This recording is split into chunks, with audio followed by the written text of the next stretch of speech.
जम्मू कश्मीर के spokes person और जो पेशे से एडवोकेट और फार्मर एमएलए भी रहे हैं, उनके साथ सेठी साहब है और हमारी कश्मीर के इंचार्ज वानी साहब, हमारे सीनियर लीडर गुल साहब और हमारे मीडिया इंचार्ज साजिद साहब हैं।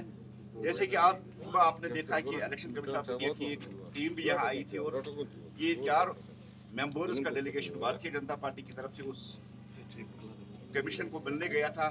मैं अब सीधे पठानिया जी से ही गुजारिश करूंगा कि वो अपने जो मीडिया के दोस्त हैं उनसे सीधे बात करिए। पठानिया साहब जी। अल्ताफ जी शुक्रिया।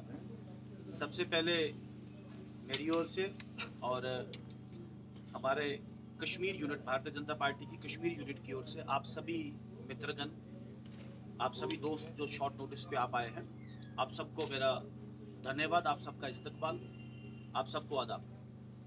तो जैसा कि आप सब जानते हैं कि इलेक्शन कमीशन ऑफ इंडिया का आज जम्मू कश्मीर का दौरा था और इस जम्मू कश्मीर के दौरे में भारतीय जनता पार्टी का भी 4 मेंबरी डेलीगेशन, मेरे साथ परिमोक्ष सेठ जी जो ह्यूमन राइट सेल के हमारे जम्मू कश्मीर के कन्वीनर हैं, जनाब रफीक वानी साहब जो कश्मीर के प्रभारी हैं, बड़े सीनियर लीडर हैं भारतीय जनता पार्टी के, गयूर साहब एक अदीब आदमी हैं, एजुकेशनिस्ट हैं, फिलैंथ्रोपिस्ट हैं और पार्टी के सीनियर नेता हैं। हम 4 लोग आज वहाँ मिले थे। बड़े खुले और ओपन माहौल में जम्मू कश्मीर में एक फ्री और फेयर चुनाव और फ्री और फेयर चुनाव के साथ साथ जम्मू कश्मीर के आवाम को भी अपील करना चाहते हैं कि आने वाले चुनाव में मैक्सिमम परसेंटेज में वो भी आज अपना वोट डालें।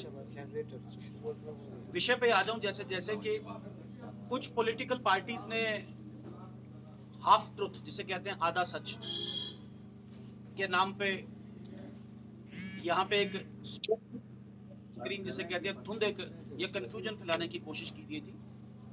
मैं डायरेक्ट उस विषय पे आ जाऊं कि भारतीय जनता पार्टी जम्मू कश्मीर में प्रजातंत्र की और प्रजातंत्र का जो सबसे बड़ा जो पर्व है जिसे चुनाव कहते हैं, भारतीय जनता पार्टी जम्मू में चुनावों की पक्षधर है।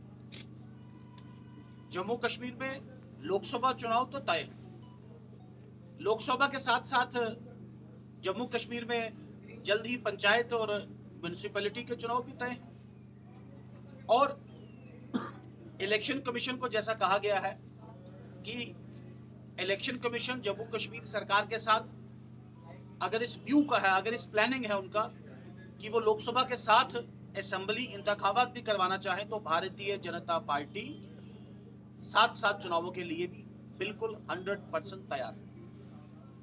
भाजपा तैयार है और national conference, peoples democratic party और कांग्रेस ये सब फ्रॉड है। क्योंकि ये फ्रॉड के नाम पे एक नया एक धुंध जम्मू कश्मीर में क्रिएट करने की कोशिश कर रहे थे, तो हमने खुल के बड़े ओपन माहौल में जम्मू कश्मीर के नुमाइंदे जम्मू कश्मीर के मुस्तकबल को तय करें, ये भारतीय जनता पार्टी का मानना है। और एक नैरेटिव लाने की कोशिश की जा रही है कि वर्ष 2014 के बाद जम्मू कश्मीर में चुनाव नहीं हो पाए। आप सबके ध्यान में रहे कि वर्ष 2018 नवंबर में यहां की असेंबली डिसॉल्व की गई।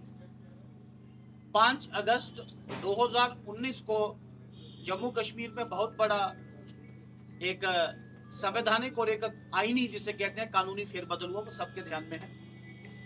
उस 5 अगस्त 2019 को जम्मू कश्मीर में एक नए परिसीमन कमीशन, हदबदी कमीशन की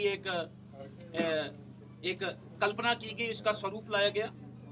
आखिरकार रंजना देसाई जी उस डिलिमिटेशन कमीशन की चेयरपर्सन बनी।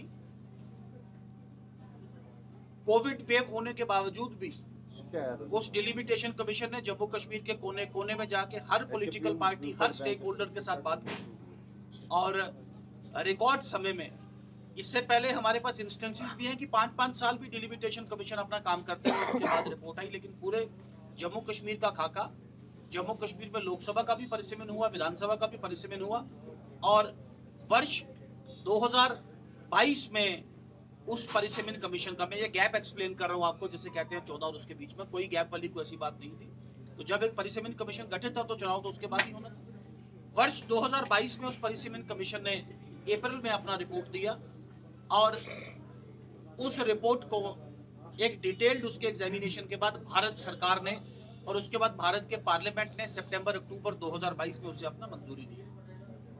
अब उस मंजूरी के बाद एक तय था कि एक कॉम्प्रिहेंसिव वोटर रिवीजन होना, क्योंकि जो पोलिंग बूथ पहले ए विधानसभा में थे वो बी विधानसभा में गए, कुछ पोलिंग बूथ बी में थे वो सी में गए, तो उन वोटर लिस्टों पे तो चुनाव हो नहीं सकता था। तो आखिरकार इलेक्शन कमीशन ऑफ इंडिया ने कॉम्प्रिहेंसिव एक वोटर रिवीजन किया और 5 अगस्त 2019 के बाद वेस्ट पाक रिफ्यूजीज, वाल्मीकि और जम्मू एंड कश्मीर की वो बहनें जो गैर कानूनी और गैर आईनी ढंग से जिनसे जम्मू कश्मीर में वोट डालने का हक छीना गया था, वो भी जम्मू कश्मीर के वोटर बने। अब उस एक्सरसाइज के बाद स्टेज सेट है और इस सेट स्टेज में कोई डिले नहीं हुआ, कोई एलोंगेशन नहीं हुआ, कोई गैप नहीं आया, कोई चुनाव से भागा नहीं। तो ये हम आपके सामने बात करना चाहते हैं। ये इस किस्म की भ्रांतियां या इस किस्म के जिसे कहते हैं आधे सच और इस किस्म के फ्रॉड, मैंने इसीलिए कहा कि ये पॉलिटिकल पार्टियां फ्रॉड फैला के कश्मीर की जनता को भ्रमित करना चाहती थी।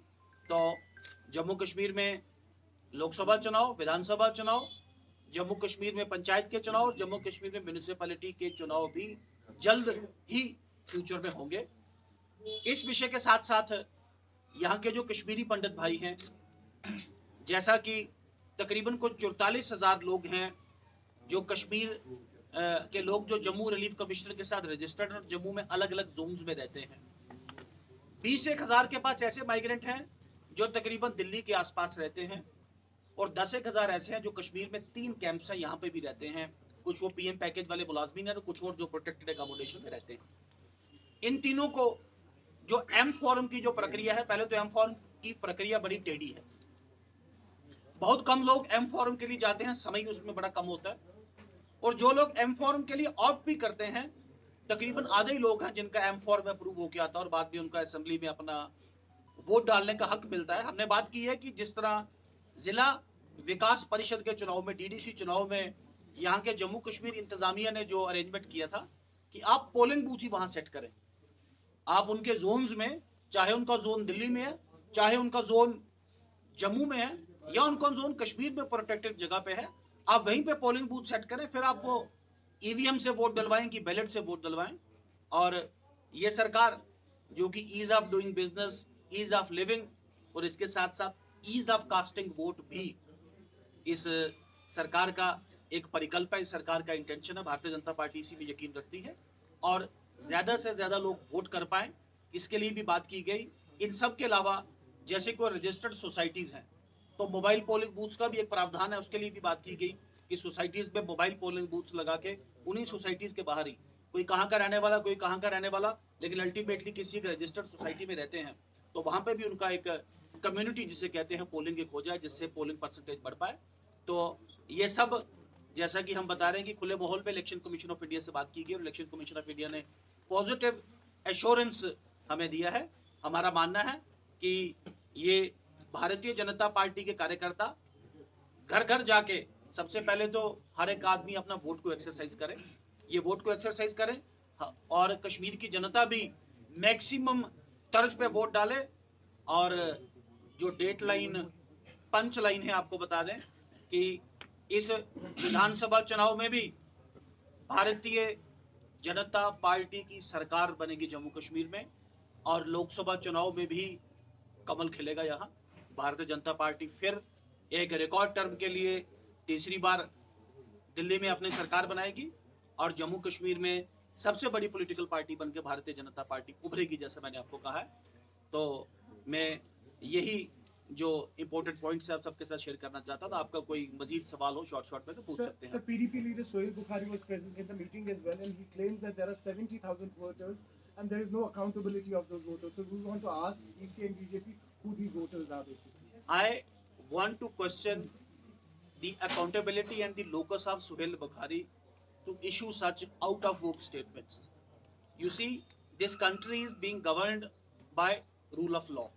Representation of People's Act specifies a set criteria and set norms for enrollment of a person as a voter. Earlier also PDP had rang the alarm bell and they had cried wolf that 15 lakh voters, 70 lakh voters, non-local voters, but ultimately when the experts examined it, it was found that it is just a pure hoax. So I said that People's Democratic Party, National Conference, and even Congress, after having seen their base purely eroded in Kashmir, they are issuing such out-of-box statements, nothing more than that. Sir, NC is also advocating for one poll, one nation, one election. We don't have anything to comment. I have not seen what NC has said, but the Bharatiya Janata Party stand is, I have clarified it, and I again appeal to the people of Kashmir to desist from falling a prey to such misleading and right and left statements. Thank you so much, sir. Thank you. Huh?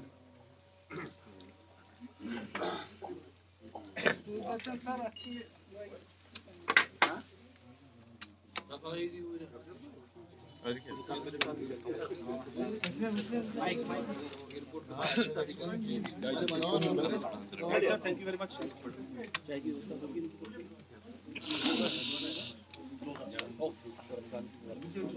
एक minute please I am sorry very sorry